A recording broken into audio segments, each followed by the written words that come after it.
ইফতারের আগ মুহূর্তে দোয়া করবেন, লিস্ট করবেন কি কি লাগবে।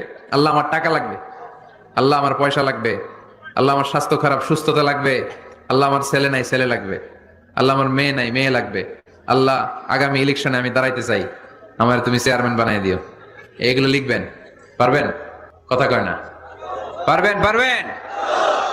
সুপার শপে গেলে কিন্তু আমরা লিস্ট করি, চাল লাগবে, ডাল লাগবে, রসুন লাগবে, পেঁয়াজ লাগবে, করি না লিস্ট?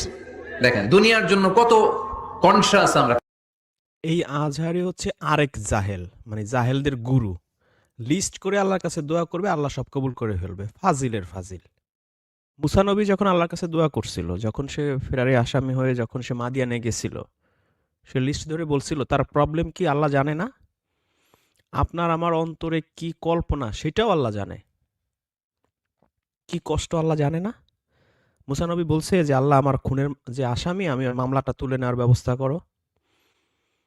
করে নাই। আমার পকেটে টাকা নাই, টাকার ব্যবস্থা করো। চাকরি নাই, চাকরির ব্যবস্থা করো। আমার ঘর বাড়ি নেই, আমি রাত্রেবেলা আজকে আমার এই গাছের নিচে ঘুমাতে হবে। কিছুই সে বলে নাই। সে বলছে আল্লাহ তুমি এখন আমার যা দেবে আমি তার ভিখারি। কারণ সে জানে যে আল্লাহ সবই জানে। এই জাহেলরা লিস্টি করে আল্লাহকে, মানে আল্লাহ কিছু জানে না, আল্লাহকে বানান করে করে আল্লাহকে শিখাবে। কত বড় মূর্খ। আমাদের সাথে আছেন নারী বিশ্বের আফরোজা আপু। জি আফরোজা আপু বলুন। সালামুন আলাইকুম স্যার। জি সালামুন আলাইকুম। শুনলেন স্যার তো? এরা, জি স্যার শুনতেছি।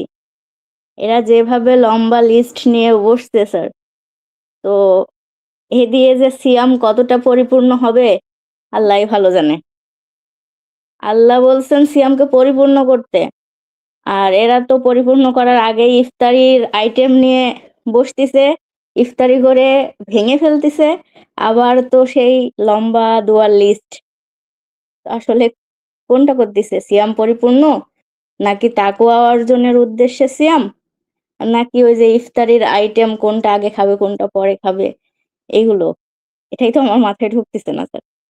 না, এর আগে যেখানে আল্লাহ, আহমদুল্লাহ বলল যে সারাদিন দোয়া করলে সারাদিনই নাকি কবুল হয়। কোথায় পাইলো সেই কথা? কোরআনে কোথাও আছে এই কথা? স্যার এরকম কোনো কিছু তো আমার চোখে পড়ে নাই স্যার, যে সারাদিন দোয়া করলে সারাদিনই দোয়া কবুল হয়। তো আর চাওয়ার মতো তো চাইতে হবে। হ্যাঁ ঠিক আছে, যে আল্লাহ বলেছেন যে তোমরা আমাকে যখনই ডাকবে তখনই আমি ডাকে সাড়া দেব।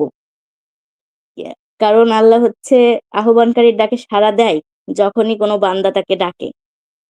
কিন্তু তার মানে তো এই না যে তৎক্ষণাৎই তাকে সবকিছু দিয়ে দেওয়া হবে, এরকম তো না। আর বান্দা তো সেই রকম হতে হবে।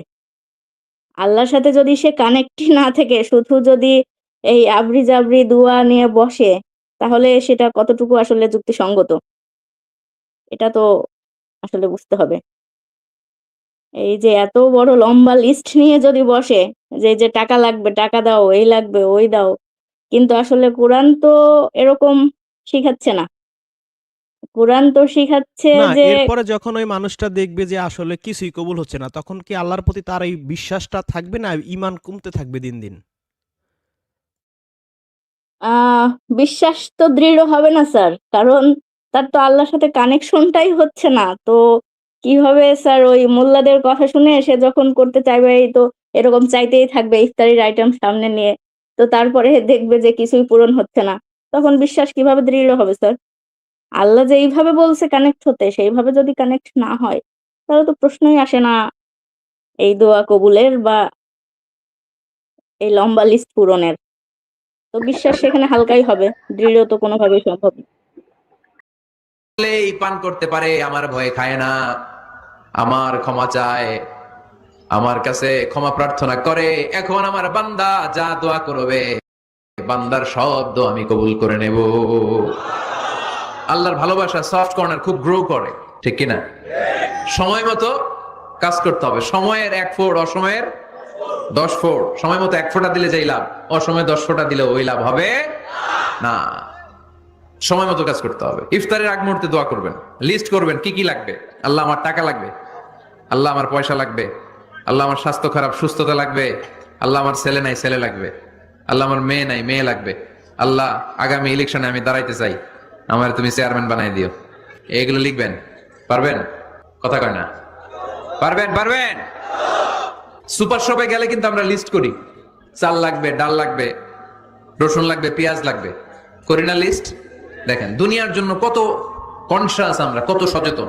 কিন্তু আল্লাহর কাছে কি চাওয়া লাগবে ওইটা নিয়ে টেনশন নাই, লিস্ট করবেন আর চাবেন।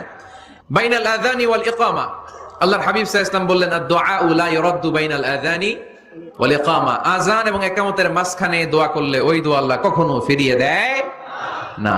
জোহরের আজান হয়েছে, সুন্নত নামাজ পড়ে বসে আছেন, মুয়াজ্জিন সাহেব আসে না, ইমাম সাহেবও বের হয় না, এই সময়টা অনেকে কিছুই করে না, ঘড়ির দিকে তাকায় থাকে, মোবাইল টিপে, পাশের লোকের সাথে কথা বলে।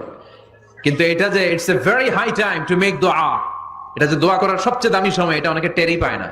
আপনাদের মনে থাকবে তো? আজান ইকামতের মাঝখানে সময় পেলে কি করবেন? এরপর আল্লাহর হাবিব বললেন দুবুরা সালাওয়াতিল মাকতুবা, প্রত্যেক ফরজ সালাতের পরে আমরা যে আল্লাহর কাছে দোয়া করি, ওই দোয়া কবুল করে কে?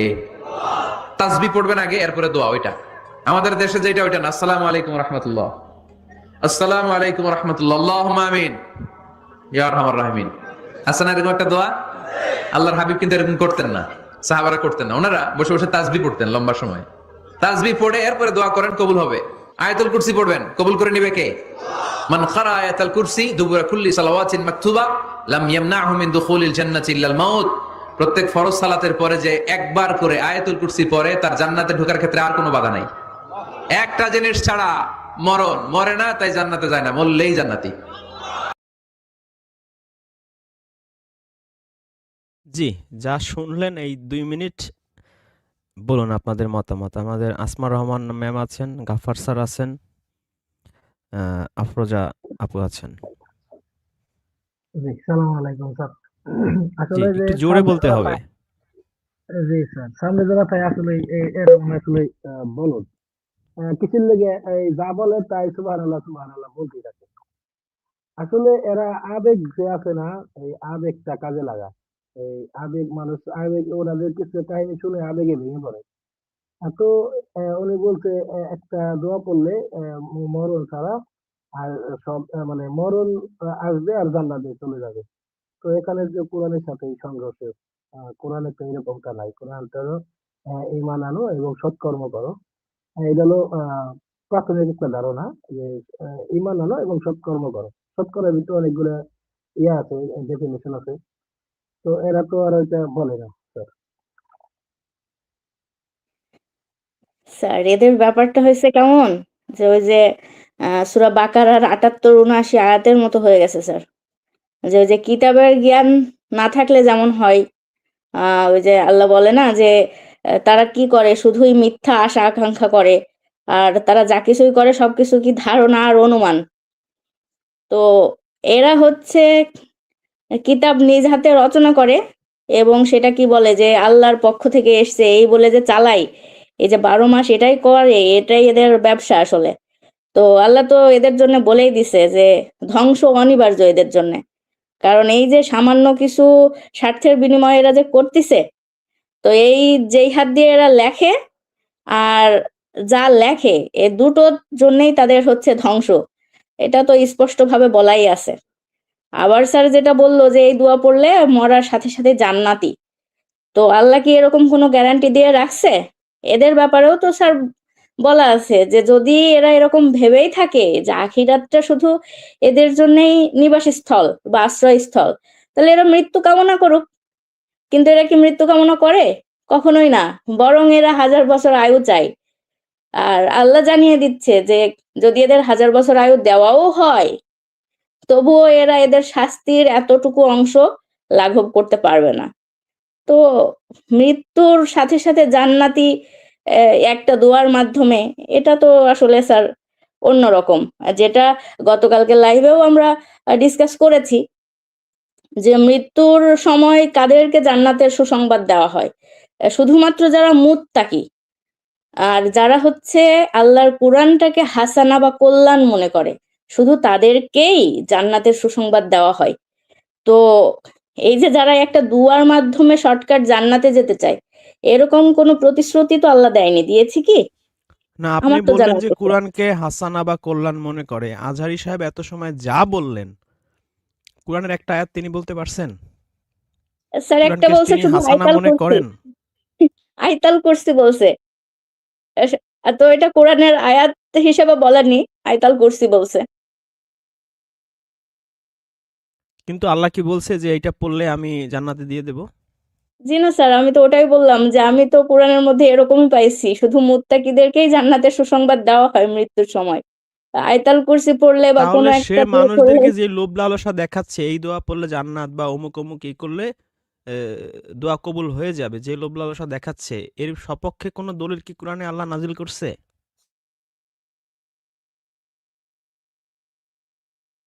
এর সপক্ষে স্যার এরকম কোনো দোয়ার মাধ্যমে জান্নাত, এরকম স্যার বলে নাই।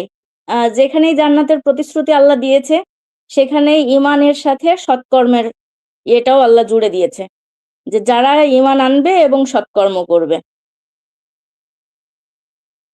সব ক্ষেত্রে এটাই জোড়া আছে স্যার, ইমান এবং সৎকর্ম। তো যদি ইমান থাকে শুধু, তাহলেও হবে না, শুধু যদি কর্ম থাকে তাহলেও হবে না। ইমান সৎকর্ম দুটোই একসাথে থাকা লাগবে, তারপরেই কেউ জান্নাতের আশা করতে পারে। তারপরেও এই যে এইভাবে কোনো একটা দুয়ার মাধ্যমে শর্টকাট জান্নাত, এরকম কোনো কিছু আমি কোরআনের মধ্যে পাই নাই স্যার।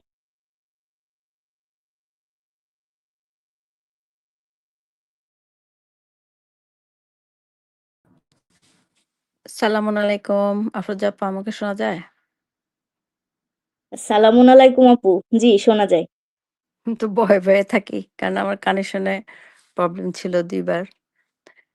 যাই হোক আলহামদুলিল্লাহ। তো আজকের বিষয়টা, আ যেহেতু রোজা মাস চলছে, সিয়াম মাস, ইফতার খাওয়া আর দোয়া করা একটা অনেক বড় একটা ফজিলত সময়, বা আ যে প্রচার চলতো ইফতারের সময় যে দোয়াটা।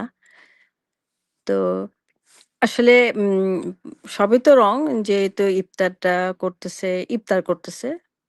ইফতার তো আর করতে বলে নাই, ভাঙতে বলে নাই, ফুতুর করতে বলে নাই তো। তো ইত ইত ইতমাম করতে বলছে, মানে পূর্ণ করতে বলছে ইলাল লাইল, রাত পর্যন্ত। তো সেটা তো জানেও না, জানলেও মানে না, হ্যাঁ? আর সেকেন্ড হচ্ছে, ওখানে আসলে ওই সময়টা তো আমরা যদি কিতাবে যে ২ টা টাইমে সকাল সন্ধ্যা যে সাব্বাহ করা, সকাল সন্ধ্যায় হামদ করা, তারপরে আল্লাহর কিতাব থেকে তেলাওয়াত করা, তারপরে আ জিকির করা, হ্যাঁ? এগুলো কিন্তু আছে সকাল সন্ধ্যায়, হ্যাঁ? তো আ কিন্তু তারা কি করছে? খাবার সামনে নিয়ে হয়তোবা এটাই করে বেশিরভাগ সময়, ওয়েট করে এই আজান দেওয়ার জন্য। আ তারপরে লম্বা একটা দোয়া জোরে, জোরে করে। সেটাও তো আমরা জানি যে আল্লাহ সুবহানাহু ওয়া তাআলা জানিয়ে দিয়েছেন, অ্যা চুপে, চুপে মনে, মনে, হ্যাঁ? আল্লাহকে ডাকতে। কিন্তু সেখানে জোরে, জোরে আর পাশে যারা থাকবে আমিন, আমিন করবে, হ্যাঁ?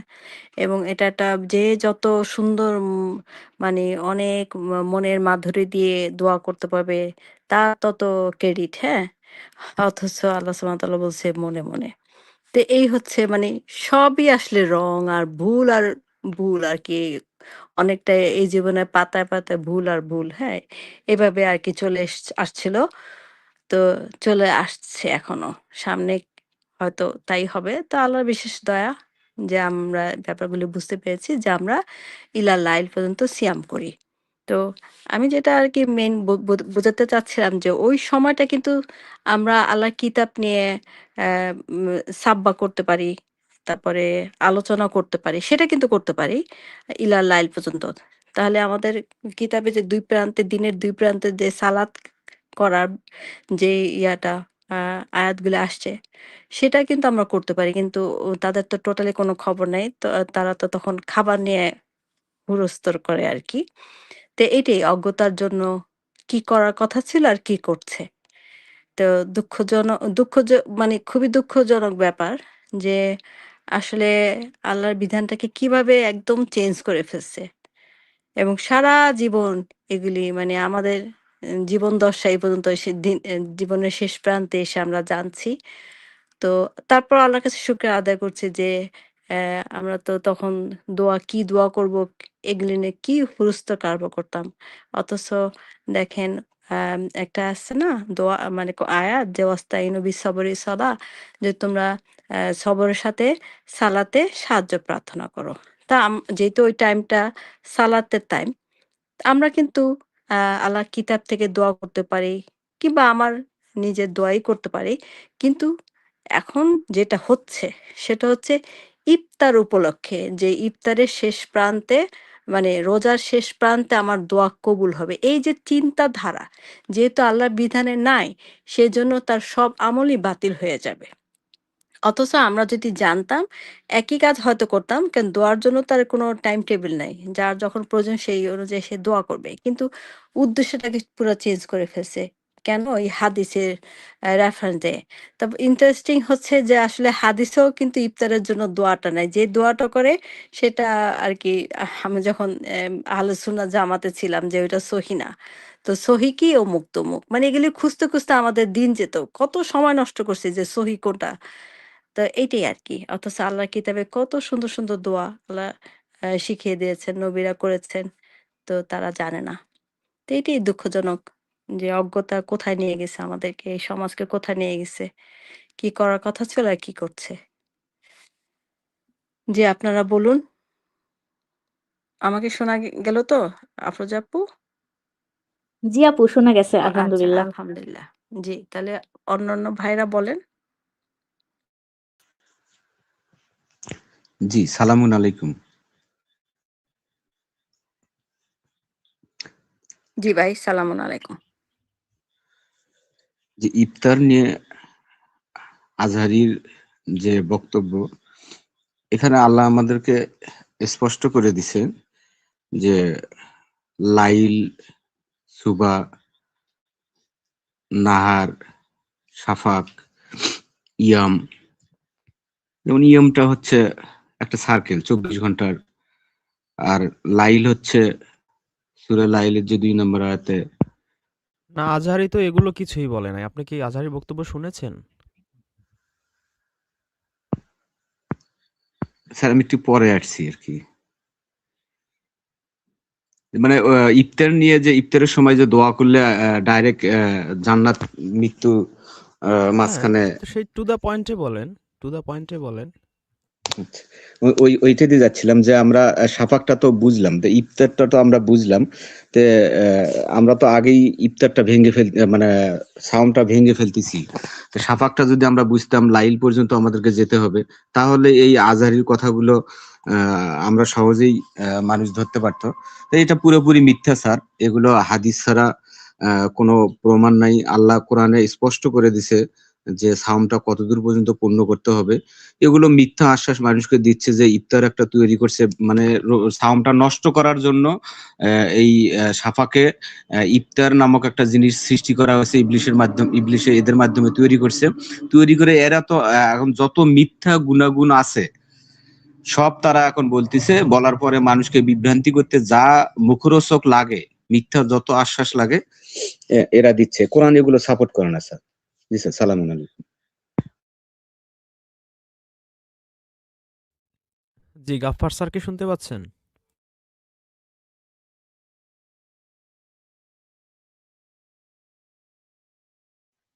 জি স্যার। জি। জি, আপনি ওই যে ওই সময় যা বলছিলেন দোয়া নিয়ে, সেটা যদি আবার একটু বলতেন। মানে ওই যে ওই হোয়াটসঅ্যাপে যা বলছিলেন। জি। জি, আমি বলছিলাম কি স্যার, যে আমরা যে দোয়া করি, আসলে আমাদের দোয়াটা এভাবেই কাজে লাগে যে আমাদের তো আসলে অ্যাকচুয়ালি একভাবে এক পর্যায়ে তো দোয়া করতেই হয় না। যে আল্লাহ তো সবটা মানুষকে ভালোবাসে। আমরা আমরা সে বুঝি যে মানুষ একজন একজন ভালোবাসলে হয়তো স্বার্থের কারণে, হয়তো টাকার কারণে, লোভের কারণে, কিন্তু আল্লাহ তো আমাদের ভালোবাসে বানাইছে। তো আমাদের যখন যেটা লাগবে ওটা তো না, আল্লাহ আমাকে আল্লাহ তো দিবে। আবার না, এইটা বললে তো আবার প্যাচ প্যাচ হয়ে যায়। কারণ আল্লাহ তো সবাইরে ভালোবাসে না। আল্লাহ ৮ শ্রেণীর মানুষকে ভালোবাসে। জি স্যার। তো আমাদের ফোকাসটা থাকবে হলো অ্যাক্টিভিটির উপর। আমাদের যারা নাকি আসলে অ্যাক্টিভিটি আছে, যারা নাকি আল্লাহর সাথে কানেক্টিভিটি আছে, তাদেরকে তো আল্লাহ ভালোবাসে। এইটাই আমি বলতে চাইছিলাম স্যার।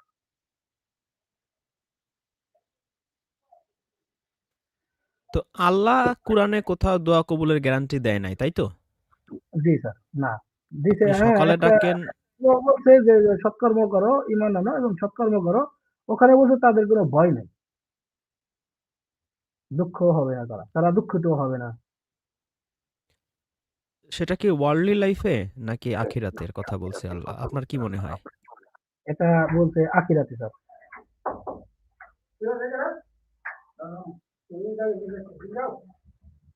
এই কথাটা স্যার আখিরাতে প্রযোজ্য হবে।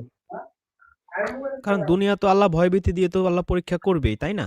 তো দুনিয়া যদি জি ভয়ই না দেয় তাহলে তো এটা সাংঘর্ষিক হয়ে যায় আয়াতটা, তাই না? জি স্যার।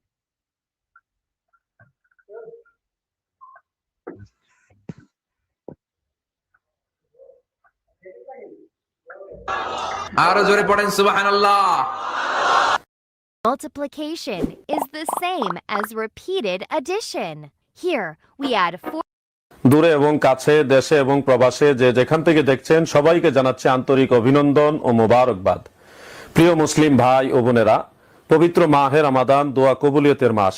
একজন রোজাদার ব্যক্তি রোজা অবস্থায় যখনই দোয়া করবে তখনই তার দোয়া কবুলের ব্যাপারে বহু সংখ্যক হাদিস বর্ণিত রয়েছে। তবে ইফতারের পূর্বক্ষণে রোজাদার দোয়া করলে সেই দোয়া কবুলের ব্যাপারেও একাধিক হাদিস বর্ণিত রয়েছে। অনেকেই ধারণা করেন যেহেতু রোজাদারের দোয়া সারাদিনই কবুল হওয়ার ব্যাপারে হাদিস আছে, সেহেতু ইফতারের পূর্বক্ষণে দোয়া কবুলের ব্যাপারে আলাদা হাদিস হলো কেন? আসলে বিষয়টা হলো নূরুন আলা নূর। এরকম আপনারা অনেকে জানেন, মহান আল্লাহ পাক ইরশাদ করেছেন, উদউনি আস্তাজিব লাকুম, তোমরা আমার কাছে দোয়া করো, আমি তোমাদের দোয়া কবুল করব। যে কোনো দিন যে কোনো সময়। এই বাটপার করলোটা কি? কোরআনের আয়াত বলছে তাও বাটপারি করছে। আল্লাহ কি ওইখানে বলছে আমরা দোয়া করলে আমি দোয়া কবুল করব? এই আয়াতে কি কবুল শব্দ আছে? আল্লাহ বলছে তোমরা যখনই ডাকো আমি তোমাদের ডাকে সাড়া দেই। তো ডাকে সাড়া দেই মানে তো কবুল করা তো ডিফারেন্ট জিনিস। ইভেন এরা এই দোয়া শব্দটাও তো বোঝে না। দোয়া মানে হচ্ছে কল বা ডাকা। সাড়া দেয়া মানে কি? সাড়া বিভিন্নভাবে দেয়া যায়, একসেপ্ট না করেও সাড়া দেয়া যায়। এবং ওই যে সূরা বাকারার 186 আয়াতে আল্লাহ শেষ অংশেই বলেছে, সুতরাং তোমরাও আল্লাহর ডাকে সাড়া দাও। এখন আল্লাহর ডাকে সাড়া দাও মানে কি? আল্লাহর ডাক তো আমি জীবনেও শুনি নাই। আমি তো আর মুসা নবী না। আল্লাহর ডাক বলতে কুরআনে আল্লাহ যত আদেশ নিষেধ দিয়েছে, এই কাজ করবা আর এই কাজ তোমার জন্য নিষিদ্ধ, এগুলো হারাম, এই কাজ করা যাবে না, মিথ্যা বলা যাবে না, জুলুম করা যাবে না, অন্যের সম্পদ আত্মসাৎ করা যাবে না, আহ, চাঁদাবাজি টিন্ডারবাজি যাই আমরা করি না কেন এগুলো তো অ্যাকর্ডিং টু কোরআন এগুলো করা যাবে না। আবার কি কি কাজ করা যাবে সেগুলো আল্লাহ বলেছে। তো এগুলো আমরা কেউই পালন করি না। আমরা কেউই আল্লাহর ডাকে সাড়া দেব না, কিন্তু আমি মনে আশা করে রেখেছি যে আল্লাহ আমার সব ডাকে সাড়া দেবে। আর একটু আগে আমরা এই হোয়াটসঅ্যাপ গ্রুপে আলোচনা করছিলাম সূরা বনী ইসরাঈল নিয়ে, যে আল্লাহ বলছে মানুষ অনেক সময় না বুঝে অকল্যাণের জন্য দোয়া করে, মানে সে বোঝে না কিন্তু দোয়া করে ফেলে যে আল্লাহ আমার ছেলে একটা বাইক চাইছে, আল্লাহ বাইক কেনার তৌফিক দাও। বাইক একটা কিনে দিছি, ছেলে অ্যাক্সিডেন্ট করে পঙ্গু হয়ে পড়ে আছে হাসপাতালে। তো কেমন হলো? আমার এই দোয়া যদি আল্লাহ কবুল করে তা তো আমার ছেলে মার্ডার, আমিও মার্ডার। এমনও হইতে পারে যে পঙ্গুরা মরেও যাইতে পারে এবং মরেও। তাহলে আমি আমি যে আল্লাহর কাছে বললাম আমার ছেলেকে বাইক কেনার তৌফিক দাও বা আমাকে দাও, তো আল্লাহ টাকা দিল দিল না সেটাও সাড়া দেয়া যে আল্লাহ আমার ভালো চাচ্ছে, আল্লাহ চাচ্ছে না আমার ছেলেটা পঙ্গু হয়ে যাক, তাই না? তো আমরা অকল্যাণের দোয়াও করি এবং তাড়াহুড়া প্রবণ তো আমরা অবশ্যই, এটা তো কোরআনে আল্লাহ বলেছে মানুষ বড়ই তাড়াহুড়া প্রবণ। তো এই যে দোয়া, এই হুজুর বলল যে আমাদের দোয়া আল্লাহ কি করে? কবুল করে। এই কথা আল্লাহ বলে নাই কবুল করে। কবুল শব্দটা ডিফারেন্ট। ইব্রাহিমের দোয়া এখানে বলছে যে রব্বানা তাকাব্বাল দুয়া, কিন্তু ওই আয়াতে কবুল শব্দই নাই, কিন্তু সে এটা কবুল বলে ফেলছে। এবং সে বলছে অসংখ্য হাদিস আছে সারাদিন দোয়া কবুল হয়। আরে গাধা, সারাদিন যদি মানুষের রোজার মানুষের দোয়া কবুল হইতো, মানুষের তো কোনো দুঃখই থাকতো না পৃথিবীতে। যার চাকরি নাই চাকরি হয়ে যাইতো, ব্যবসা খারাপ ব্যবসা ঠিক হয়ে যাইতো, যে গরিব আছে সে ধনী হয়ে যাইতো, যার ছেলে নাই তা আল্লাহ তাকে ছেলে দিয়ে দিত, মেয়ে নাই মেয়ে দিয়ে দিত। তো সব দোয়া যদি আল্লাহ কবুল করে দেয় রমজান মাসে, তাহলে বাকি 11 মাস তো মানুষ পুরো জান্নাতে থাকবে। আর এটাই যদি হয় তাহলে পরীক্ষা থাকবে কিভাবে? যে আল্লাহ বলেছে আমি তোমাদের জান মালের ক্ষয় ক্ষতি বিপদ আপদ ভয় ভীতি এগুলো দিয়ে পরীক্ষা করব। তো আল্লাহ পরীক্ষাটা করবে কিভাবে? পরীক্ষা করতেছে, দোয়া করতেছে, কবুল হয়ে যাচ্ছে। শেষ। কুরআন তো একে এরা বোঝে না, সারাদিন মানবরচিত হাদিস নিয়ে পড়ে থাকে, তারপরে কুরআনের যে একটা দুইটা আয়াত বলে তাও বলে ভুল। যে এই আয়াতে আল্লাহ বলেই না যে আমি কবুল করি, সে বলে ফেলছে যে আল্লাহ নাকি এই আয়াতে বলছে কবুল করি। জি, আফরোজা আপু আছেন, আসমা ম্যাম আছেন, গাফফার স্যার আছেন, আপনারা যদি আপনাদের মতামত দেন এই হুজুর স্যার সম্পর্কে যা আসলে বললো। আসলে স্যার হুজুর যদি এই কথা না বলতো স্যার, তাহলে হুজুর তো গুলো ডিমান্ডই থাকতো না। হুজুর যে এই কথা যদি নাই বলে, তাহলে হুজুরে কেউ মূল্যায়নই করবে না। আর ওরা ওরা যদি আসলে কোরআন মানে, ওনার চাকরি বাকরি কিছুই থাকবে না স্যার। তো ওই হিসেবে উনি চাকরি বাঁচানোর জন্য এবং উনি ওনার মানুষের সামনে ওনার ডিমান্ড পাওয়ার জন্য উনি যে আলেম, আলেমের জায়গায় উনি গেছে পড়ালেখা করে, ওনার যে একটা ডিমান্ড আছে, উনি যদি এইসব কথা না বলে, যদি দোয়া কবুল কোরআনটাকে দেখাই দেয়, তাহলে তো ওনার ডিমান্ড থাকতেছে না। আর ওনার ব্যবসা এবং চাকরি, উনি তো মানুষের কাছে এইভাবে টাকাও নিতে পারতেছে না। এই হলো ওনার সমস্যাটা। উনি যদিও বুঝে, ওখানেও বলতে পারতেছে না। আর বিশেষ করে উনি আসলে বুঝেও না মনে হয়। বুঝলি পরে হয়তো নিজের জন্য ভাবতো যে আসলে আমি যা করতেছি এটা হয়তো ভুল। আয়াতটা পড়লো কি আর উনি বললো কি, তাই না স্যার? না, তাহলে তো হুজুরদের মসজিদে চাকরি করা লাগতো না, ওই রমজান মাসে দোয়া করতো, আল্লাহ আমাকে একটা ওই স্বর্ণের খনি দাও। ঠিক আছে, ওই যে ছোটবেলায় শুনতাম কি জানো, ওই যে গুপ্তধন, আল্লাহ একটা গুপ্তধন পাওয়ায় দাও, বা আমার রাস্তার মাঝখানে একটা 100 কোটি টাকার একটা বস্তা আমাকে পাওয়ায় দাও। তো দোয়া কবুল করে ফেলছে, 100 কোটি টাকার বস্তা সে পেয়ে গেছে, বা গুপ্তধন বা স্বর্ণের খনি পেয়ে গেছে, তার তার হেরা চাকরি করারও লাগে না। তো এই দোয়া হেরা কি সে করে? জি স্যার, হেরা নিজেরাই যখন আল্লাহওয়ালা, তো ওই হিসেবে তো নিজেরাই একটা ভালো একটা ডিমান্ড করে দোয়া করে, আল্লাহ আমারে এত কোটি টাকা দাও সারা জীবন যাতে আমি বসে থাকবো আমার ছেলে সন্তান সহ। তো এই দোয়া যদি আল্লাহ কবুল করে, তাহলে তো আর চাকরি বাকরি কিছুই করার লাগে না। তারা আবার মানুষের বুঝবে, সামনে যারা আছে তারাও বলো, তারাও দিলে আমার তো গুসা লাগে ওই মানুষগুলোর উপরে। তারা চিন্তা ভাবনা করে না, কোনো ইয়ে করে না। তারা ওই যে হুজুর যা বলে, হয় হয় জয় জয়, ঠিক ঠিক ঠিক ঠিক বলেই সময়গুলো পার করে দিতেছে স্যার। এরা চিন্তা ভাবনাও করে না। আমি তো ওই মোল্লাকে তো বেশি দোষ দিই যারা সামনে থাকে তাদের, সাধারণ মানুষ যারা, তাদের তাদের তো ওখান সাধারণ থেকে মানুষ আর কবে বুঝবে? আপনার এই যে কয়দিন আগে নির্বাচন গেল, সারা জীবন মানুষ চরমোনাই পীরের কাছে দোয়া চাইতে গেছে, তারে হাদিয়া তোফা দিয়ে তার জন্য দোয়া নিয়ে আসছে। আর চরমোনাই পীর নির্বাচনে দাঁড়ায় প্রত্যেকটা সমাবেশের দেখছেন কিনা, সমাবেশে যে মানুষের কাছে দোয়া দোয়া চাইতেছে, দোয়া করেন যেন এবার নির্বাচনে পাশ করে আপনাদের এমপি হয়ে আপনাদের খেদমত করতে পারি। তো সে মানুষের কাছে দোয়া চাচ্ছে, তার দোয়াই কবুল হয় নাই। মানুষও তার জন্য দোয়া করছে যেন সে এমপি হইতে পারে, বিশেষ করে তার মুরিদ। এই যে শুনেছি তার আসনে সে নাকি 93,000 ভোট পাইছে, তো 93,000 মানুষ তার জন্য দোয়া করছে, তাদের দোয়াও কবুল হয় নাই। হুজুর পীর সাহেবের নিজের দোয়াও কবুল হয় নাই। পীর সাহেব তো না, সে তো ছোট পীর, তার বড় ভাই হচ্ছে পীর, তো তাদের দোয়াও কবুল হয় নাই। সেই বেটা এমপি হইতে পারে না, 143 আসনে সে এ গ্রেড সারা বাংলাদেশে। তো এই হচ্ছে অবস্থা। তো মানুষ এতেও বোঝে না যে পীর নিজেই দোয়া চাচ্ছে আমার জন্য, আমার কাছে এমপি হওয়ার জন্য, যেন আমি এমপি হইতে পারে, দোয়া করেন। পীরের নিজের দোয়াই কাজে লাগতেছে না, তো সেই পীরের কাছে আমি দোয়া চাইতে যাইতেছি। তো এই মূর্খদের আর কবে বুদ্ধি হবে যে এইগুলা সব ভংবাজি? স্যার, আর ওই আমি যে যদি এই আয়াতটার মধ্যে যে কবুল যে ছিল না, বা গ্রহণ করার যে ব্যাপারটা, দোয়া কবুলের ব্যাপারটা ছিল না, তো তারা কিন্তু জেনে শুনেই এটা বদলে দিল। তো সেই যে এই ব্যাপারেও তো একটা আয়াত আছে না, সূরা বাকারার সেই 75 নম্বর আয়াতে, যে যেখানে মানুষের মধ্যে একটা শ্রেণী কি করবে, যে আল্লাহর কথা জানে, তারা কিন্তু কি কথা কিতাবের মধ্যে আছে সেটা জানে, তো জানার পরেও আল্লাহর কথা তারা পরিবর্তন করে ফেলে, বদলে ফেলে, এবং তারা জেনে শুনে ভালোভাবেই জানে, শব্দ বিকৃত করে। বিকৃতি করে। জি স্যার। তো আয়াতের পরিবর্তে তারা যে কি বলতেছে, এই যে যেমন একটু আগে যেটা বললো দোয়া কবুলের ব্যাপারে, তো সেটা তো নাই, তারপরেও বলল।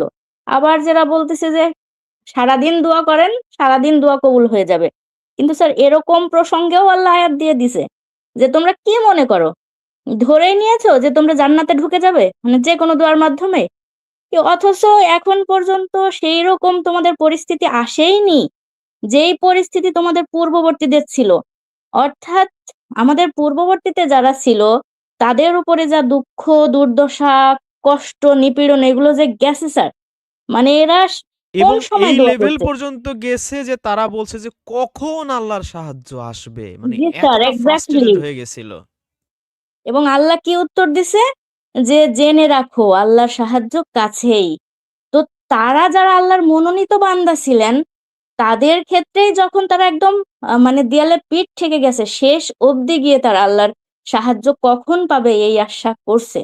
আর এরা মোল্লারা আমাদের শেখাচ্ছে কি, তুমি সারাদিন দোয়া করতে থাকো, সারাদিন কবুল হবে। তো এটা কি আল্লাহর সাথে মানে পুরো কোরআনের সাথে সাংঘর্ষিক হয়ে গেল না? আল্লাহ শিখালো কি, আল্লাহ জানালো কি কিতাবের মধ্যে, আর এরা বলতিছে কি? আ মানে পুরোটাই সাংঘর্ষিক, আসলে কিছু বলার নাই। আমি একটু এড করতে চাই যে যে দোয়ার বিষয়টা, এই মাসটা কিন্তু সবাই খুব বড় গলায় বলে এই মাসটা হচ্ছে রমজান মাস, কি কোরআন নাজিলের মাস, তাই না? তো কোরআন নাজিল হলে তো কোরআন থেকেই তো পড়বে। তো কোরআন থেকে পড়ে যদি এটা না পায় এই রুলসটা, সেটা যদি এই মাসেই যদি সব প্রচলিত মানে লাহওয়াল হাদিসগুলি যদি বলে, তাহলে তো মানে তাদের যে কি অবস্থা হবে? কারণ তারা হিতে বিপরীত কাজ করতেছে। আল্লাহ বলেন নাই সেটাকে রুলস বানিয়ে কোরআন থেকে সরানোর জন্য এই ব্যবস্থাগুলি। মানে এগুলি দিয়ে বিজি রাখা। তো এটা যে কত ভয়ানক, আমরা তো এখন তিলে, তিলে বুঝতে পারতেছি যে কোথায় নিয়ে গেছিল আমাদেরকে। জি, আসলে আপা ওই যে একটা কথা আছে না যে মামার বাড়ি আগুন লাগছে, এর হলো কি যা করা যায়। ঘটনা হলো এই মাসে কোরআন নাজিল হয়েছে, কোরআনের উপরে প্রাধান্য না দিয়ে এই মাসটাকেই এরা একবারে সেহরি ইফতারি মানে এইগুলা বানায় নিছে। মানে সারাদিন ধরে দোয়া করো, দোয়া ফজিলত আর কবুল হতে ফজিলত। হবে। হুম। হ্যাঁ, ফজিলত আর ফজিলত। এই মাসে যে দোয়া গুলো যাইবা আমার মানে আসমানও বরে ভাঙ্গে পড়বো। তাই না? এই মাসটাই আসলে এই যা নাজিল হলো ওটার ভিতরে ফোকাস না দিয়ে দিল অন্য কোনো বিষয়ের উপরে ফোকাস, যেমন ইফতার, সেহরি, মানে ফজিলত আর ফজিলত মানে বিভিন্ন যেটা প্রাসঙ্গিক না ওইটার উপরে এরা বিষয়ে ইয়ে দিল বেশি, প্রাধান্য দিল বেশি, তাই না পা? সেটাই, এখানে তাকওয়া অর্জন করতে বলছে।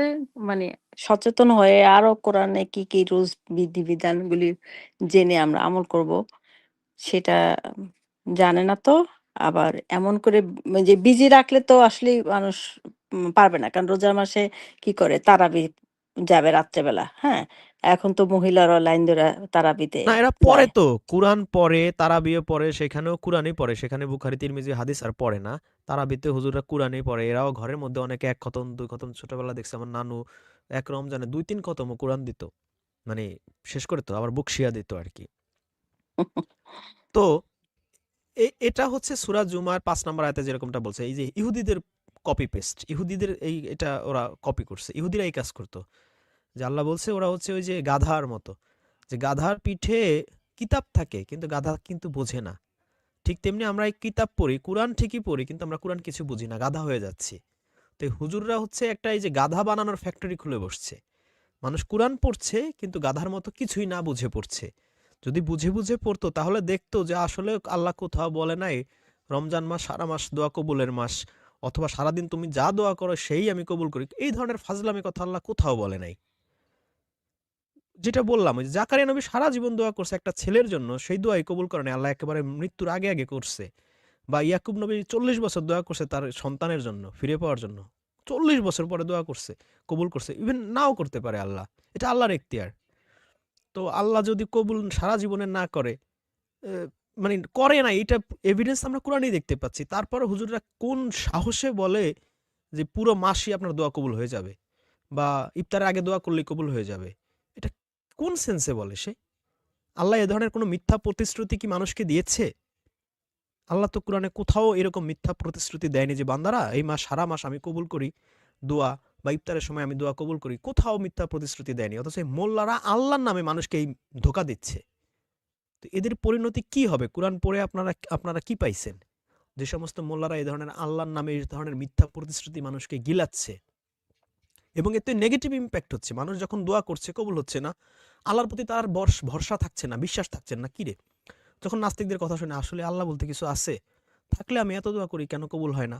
মানুষের ইমান তখন দুর্বল হয়ে যায় এবং আল্লাহর প্রতি ভরসাও মানুষের আর থাকে না। ধুর, আল্লাহর উপর ভরসা করে লাভ কি? কত দোয়া করলাম, কত কানলাম, কোনো কিছুতে কাজ হইল না। হুজুররা বলছে একেবারে সঠিক নিয়মে অজু করে সুন্দর রোজা রেখে কত সুন্দর করে করে কেঁদে কেটে দোয়া করছে, তাও কবুল হয় নাই। তো আর দোয়া করার প্রতি তারা আর ইন্টারেস্টও সে হারায় ফেলে এক সময়। বা অনেক সময় সে চিন্তা করে মনে হয় আমি পাপী বান্দা, তাহলে কি করতে হবে, পীর সাহেবের কাছে যায়, পীর সাহেবের 500 1000 2000 দিয়ে পীর সাহেবের কাছ থেকে দোয়া নিয়ে আসে বা মসজিদের হুজুরের কাছে দেয়। তো এই যে একটা নেটওয়ার্ক দেখেন, একটা কেমন একটা নেটওয়ার্ক তৈরি হয়ে যাচ্ছে, মানে বিজনেস নেটওয়ার্ক তৈরি হয়ে যাচ্ছে হুজুরদের বা পীরদের, যে মানুষ দোয়া করবে কবুল হবে না তখন আমার কাছে আসবে। অথবা মানুষের আল্লাহর প্রতি ভরসা উঠে যাচ্ছে, ইমান দুর্বল হয়ে যাচ্ছে, কতগুলো নেগেটিভ ইম্প্যাক্ট তৈরি হচ্ছে মুসলিম উম্মার মধ্যে, তাই না বলেন? জি, জি। খুবই দুঃখজনক। তারপরে এই যে কোরআন পড়ে না বুঝে পড়ে, না বুঝে পড়লে তো গুনাহ হবে। আল্লাহ বলছে বুঝে পড়তে। শুরুটাই হইছে বাকারার ২ নাম্বার আয়াত থেকে যে হুদাল লিল মুত্তাকিন। যারা সচেতন তার জন্য হুদা। তা সচেতন আর হুদা যদি পথ খুঁজে তাহলে তো অবশ্যই বুঝতে হবে। তার মানে আল্লাহর ডিরেকশন ছাড়া যদি ফজিলত খোঁজার জন্য কোরআন পড়ে, বলছে হুদা আর খুঁজতেছে সওয়াব কিংবা ফজিলত। তাহলে তো অবশ্যই আল্লাহর কথাটাকে ভায়োলেট করলো। এটার জন্য তো সে গুনাহগার হচ্ছে। এইটাও এই বোধও তাদের মধ্যে হচ্ছে না। বিকজ হুজুরদের কথা শুনে। হুজুরদেরকে ইলা বানাইছে এই কারণে তাদের এত অধঃপতন। না, আপনি সুন্দর একটা কথা বলছেন, এই যে মুত্তাকিন, এটার শাব্দিক অর্থ যদি আমরা করি তাহলে এর অর্থ দাঁড়াচ্ছে সতর্ক বা সচেতনতা বা হুঁশিয়ার। যেমন বর্ডারে যারা থাকে, যারা চাকরি করে বিজিবি বা বিডিআর এ বা বিএসএফ এ, তারা একটা সীমান্তে, যে কোনো দেশের সীমান্তে তারা থাকে, অল টাইম হুঁশিয়ার থাকে, সাবধান থাকে, সতর্ক থাকে, সচেতন থাকে, যে কখন একটা শত্রু ঢুকে পড়লো, কেউ এদিকে আসলো কিনা, ওদিকে গেল কিনা। বা যারা কোনো বাড়িতে যারা নাইট গার্ডের চাকরি করে বা সিকিউরিটির চাকরি করে, তাদের অল টাইম অ্যালার্ট থাকে, তারা সতর্ক থাকে, সচেতন থাকে, হুঁশিয়ার থাকে, যে কেউ একটা উইদাউট পারমিশনে কেউ ঢুকে পড়লো কিনা, চোর আসলো কিনা, ডাকাত আসলো কিনা, সবসময় চোখ কান খোলা রাখতে হয়। তো এই যে সবসময় অ্যালার্টনেস, সতর্কতা, সচেতনতা, এইটার আরবি হচ্ছে মুত্তাকি, বা রুট ওয়ার্ড যদি ধরি তাকোয়া। কিন্তু এই মোল্লারা এই তাকওয়ার অর্থ বানাইছে আল্লাহ ভীতু, আল্লাহ ভীরু, অথচ ভয় বা ভীতির আরবি কিন্তু হচ্ছে খৌফ, কোরআনের মধ্যেই আছে, তাই না? এবং মুত্তাকির একটা কোয়ালিটি আছে, যে সূরা কফের 30 31 32 এর মধ্যে যে কোনো একটা আয়াত হবে, যে তারা আল্লাহকে ভয় করে। মানে মুত্তাকির 12টা কোয়ালিটির একটা গুণ হচ্ছে সে আল্লাহ ভীতু। কিন্তু এরা টোটালি এই মুত্তাকির অর্থই বানিয়ে ফেলেছে যে আল্লাহ ভীরু, অথচ এটার মানে হচ্ছে অ্যালার্ট থাকা। কেমন অ্যালার্ট? যে আমি অল টাইম অ্যালার্ট থাকবো, যে আমার দ্বারা একটা আল্লাহ বিরোধী কাজ হয়ে না যায়, মানে আল্লাহর আদেশ নিষেধের বাইরের কোনো একটা কাজ না হয়ে যায় আমার দ্বারা। না একটা, আমি ব্যবসা করি, আমার দ্বারা না ওজনে কম দেয়া হয়, বা আমার দ্বারা না মানুষ ঠকানো হয়, বা আমার দ্বারা না পণ্যে ভেজাল হয়, বা আমি চাকরি করি, আমার দ্বারা না ঘুষ খাওয়া হয়, বা আমার দ্বারা না একটা ফাইল আটকে মানুষকে ঘুষ দিতে বাধ্য করা হয়। তো অল টাইম অ্যালার্ট থাকা মুত্তাকির কাজ হচ্ছে, যে মুত্তাকি সে অল টাইম অ্যালার্ট থাকবে যে আমার দ্বারা কোনো না কোনো পাপের কাজ হয়ে যায়। এই টাইপের মানুষের জন্য হচ্ছে এই কোরআন, যে হুদাল্লিল মুত্তাকিন, তার জন্যই কোরআন সত্যিকার অর্থে হেদায়েত দেবে। এবং আসলে কমন সেন্সও আমাদের তাই বলে, যে মানুষটা আল্লাহর আদেশ নিষেধ পালনের ক্ষেত্রে অল টাইম অ্যালার্ট থাকে, সেই আসলে সত্যিকার অর্থে কোরআন থেকে হেদায়েতটা পাবে। কিন্তু আমরা কি এই জিনিসগুলো আসলে বুঝি? বা এই যে শব্দগুলোর অর্থ পরিবর্তন, একটু আগে আফরোজা আপু বললেন যে শব্দের অর্থ বিকৃত করে ফেলা, ইহুদিরা যে কাজগুলো করতো, আল্লাহ রেফারেন্সগুলো কোরআনে দিয়েছেন আমাদের। তো এই যে অর্থ পরিবর্তন করছি, বিকৃত করছি, ভুল অর্থ করছি, আবার অনেক সময় অনেক শব্দের অর্থই করছি না, যেমন রুকু শব্দের অর্থ অনুবাদ নাই পৃথিবীর কোনো বাংলা ভাষার কোরআনে, বা সিজদা শব্দের কোনো অনুবাদ নাই। আহ, তো এই যে একটা মানে মানে ট্রাপ, একটা বিশাল একটা নেটওয়ার্ক এরা বানিয়েছে সব দিক থেকে মানুষকে, সত্যিকারে কোরআনের থেকে শিক্ষা যেন মানুষ না পায় বা ভুল শিক্ষা পায়, এটা থেকে মানুষকে বের করে নিয়ে সত্যিকারের কোরআনের সাথে সংযুক্ত করা, কানেক্টেড করা, এটা তো কতটা ডিফিকাল্ট। কি মনে হয় আপনাদের? যে বিশাল যে একটা জাল প্রত্যেকটা ক্ষেত্রে এরা বিস্তার করেছে বা বানিয়েছে, এখান থেকে মানুষকে বের করে সত্যিকার অর্থে কোরআনের আলোয় আলোকিত করাটা কতটা টাফ? অনেক টাফ। কারণ এত ফজিলতে ভরপুর ধর্ম বানায় ফেলছে, ওখান থেকে কিভাবে আসবে? এইটা হলে এই পাবে, এটা হলে যেমন এই যে দোয়া, ইফতারের দোয়া। এরকম লোভনীয় কথা বললে কে এত কষ্ট করে পড়তে যাবে? এটাই তো মানে তাই তো আ জেনে আসছিলাম আমরা আরকি। শুধু এটা হলে এটা করবেন, এটা হলে এটা পাবেন। এই জিনিসই তারা শিখায়। কিন্তু আল্লাহর কিতাবে তো আমরা পাচ্ছি কিভাবে মানে সচেতন হয়ে সৎ কাজ করতে পারবো, কিভাবে মানুষকে হেল্প করতে পারবো, উম একজন বিপদগ্রস্তের পাশে দাঁড়াবো। এইটাই তো আমরা পাচ্ছি কিতাবে। যেটা দিয়ে জান্নাত যেতে পারবো।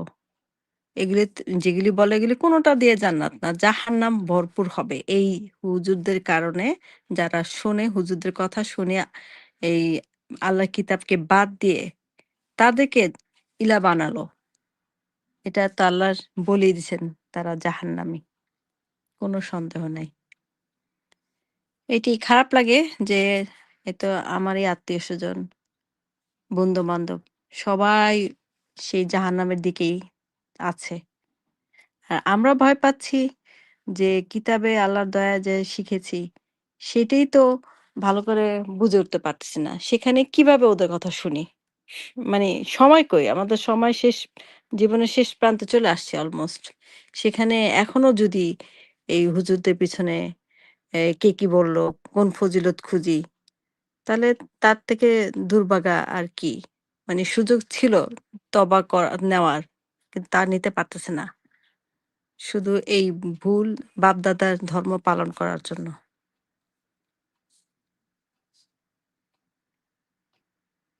জি, বলুন আপনারা। মেহেদী হাসান আছেন আমাদের সাথে। মেহেদী হাসান, আপনি কি কোনো মতামত দিবেন বা কোনো প্রশ্ন করবেন? তাহলে করতে পারেন। সালামুন আলাইকুম। জি, সালামুন আলাইকুম। জি, আমি একটু বাইরে আছি, যদি শব্দে কোনো সমস্যা হয় তার জন্য দুঃখিত। আমি একটা বিষয় একটু জানতে চাচ্ছিলাম। আমি আপনাদের ভিডিওগুলো দেখি নিয়মিত। জি, বলুন। আমার এই আমার এই বিষয়ে কোনো সন্দেহ নাই। আলহামদুলিল্লাহ, আল্লাহ পাক আমাকে সত্যের পথে রাখছে। আমার জীবনে এই ১ম রোজা আমি কোরআন অনুযায়ী করার চেষ্টা করতেছি। এখন স্যার আমাকে একটু হেল্প করবেন, সেটা হচ্ছে এই সন্ধ্যা হলে মানে সন্ধ্যার পরে যে ইফতারের যে সময়টা, আমি ১ম দিন প্রায় ১ ঘন্টা বা ৫০ মিনিট পরে করছিলাম। তো আমার আরেক ভাই, উনিও মানে কোরআন অনুযায়ী করে। আমি ওনার কাছে একটু হেল্প চাইছি যে কিভাবে করব। উনি বলছে যে আজানের ২০ মিনিট পরে ইফতার করলে হবে। সে সেটা একটু মানে জানার জন্য না, হেল্প করা ২০ যায় কিনা? মিনিট ৩০ মিনিট এই টাইম ফ্রেম তো ঘড়ি আবিষ্কার হয়েছে ১৫০০ কত সালে যেন, ১৬ সালে মেবি। এর আগে তো ঘড়িও ছিল না। জি, তো এই সুতরাং আমাদের দিনের বিষয়টা আল্লাহ এমনভাবে দিয়েছে যাতে করে মানুষ কোনো টেকনোলজির উপর ডিপেন্ডেন্ট হইতে না হয়। টোটাল নেচারের উপর। এই যে একটু আগে আমরা হোয়াটসঅ্যাপে আলোচনা করছিলাম যে আল্লাহ ১২টা মাস সেই সৃষ্টির শুরু থেকেই দিয়ে দিছে। ১২ মাস বা মাস গণনা চাঁদ, এজন্য চাঁদ দিয়ে দিয়েছে। চাঁদের মাধ্যমে মানুষ মাস গণনা করতে পারবে। সূর্যের মাধ্যমে কিন্তু মাস গণনা সম্ভব না। চাঁদের মাধ্যমেই সম্ভব। এনিওয়ে, তো এই যে টাইম ফ্রেম আল্লাহ দিয়েছে, এই গত বছর আমরা এগুলো নিয়ে ডিটেলস ভিডিও করেছি অনেকবার, এই জন্য এই বছর আর অতগুলো করিনি। রাত জিনিসটা কি? আল্লাহ বলছে যে সাম পরিপূর্ণ করো তোমরা রাত পর্যন্ত, লাইল পর্যন্ত। ইভেন লাইল নামে একটা সূরাও আছে আলাদা কুরআনে। তো রাত মানে জি, আল্লাহ এর সংজ্ঞা দিয়েছেন, সেই ভিডিওতে আমরা আলোচনা করেছি। রাত মানে হচ্ছে অন্ধকার। আর সন্ধ্যা মানে ফুললি অন্ধকার না। সন্ধ্যা আলো, আবছা আলো থাকবে, আবছা অন্ধকার থাকবে। আর রাত হচ্ছে ফুললি অন্ধকার। তো এখন ফুললি অন্ধকার এটা ২০ মিনিট পরে হয় না ৩০ মিনিট পরে হয়? আমি আন্দাজে বললাম আপনাকে ৩০ মিনিট পরে হয়। আসলে হইল ৩২ মিনিট পরে। তাহলে তো আমি আপনাকে ক্ষতি করে ফেললাম, তাই না? জি, জি। তাহলে আপনি স্যার এটা আমার আপনার নিজের আকাশের দিকে উদ্যোগে আপনার বের করতে হবে। প্রয়োজনে আবহাওয়া অধিদপ্তরে যোগাযোগ করতে পারেন। প্রয়োজনে এখন চ্যাট জিপিটির যুগ, চ্যাট জিপিটি জিজ্ঞেস করতে পারেন যে টোটালি 100% রাত হয় এই কখন, কয়টার সময়? আমি বাংলাদেশে আছি, আমি হচ্ছি জিএমটি 6+, মানে আমার গ্রিনিচ মান সময় থেকে আমি ৬ ঘন্টা অ্যাডভান্সে আছি। তো এখন আমার এখানে রাত কয়টায় হবে? দেখবেন যে আপনাকে সুন্দর বলে দিচ্ছে। বা মোবাইলে যদি আপনার ঘড়ি থাকে, যদি অ্যান্ড্রয়েডের লেটেস্ট ভার্সন থাকে, দেখবেন ঘড়িতেও আপনাকে সে টাইম ফ্রেম বলে দিবে যে সকাল কখন হয়, দুপুর কখন হয়, অপরাহ্ন কখন হয়, সন্ধ্যা কখন হয়, জি, রাত কখন হয়। তো ওইভাবে করলে আপনার ভালো হবে। আমি আন্দাজে যদি আপনাকে ৩০ মিনিট বলি, ২ মিনিট কম হয়ে গেলে আপনি ক্ষতিগ্রস্ত হবেন, তাই না? তবে মূল জি, কনসেপ্ট আপনি ঠিক রাখবেন যে আল্লাহ কুরআনে যে কনসেপ্ট দিয়েছে, রাত মানে অন্ধকার। টোটালি অন্ধকার মানে হচ্ছে রাত। আলো দেখা যাবে মানে আপনার এখনো রাত হয়নি। এখন আপনি সন্ধ্যার মধ্যে আছেন। বুঝেছেন? জি, ধন্যবাদ। আচ্ছা, থ্যাংক ইউ। আমার জন্য দোয়া রাখবেন। সালামু আলাইকুম।